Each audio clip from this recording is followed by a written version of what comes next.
Taigi dizaino darbai yra superego.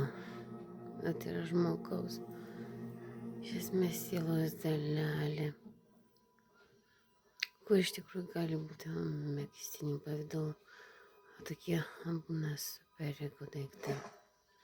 Pasiūti, aiškiai sukurti su aliuzija, aiškiai futuristiniai daiktai.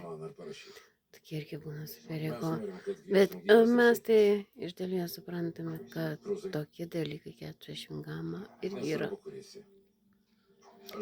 Ir vis dėlto vėlgi suprantam, kūryba superego yra Dievo charizma.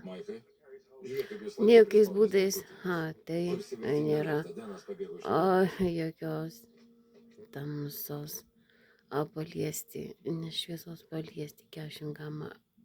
Akivaizdžiai supranti, kad šviesa niekada nebūna tamsa ir naktis niekada nebūna diena.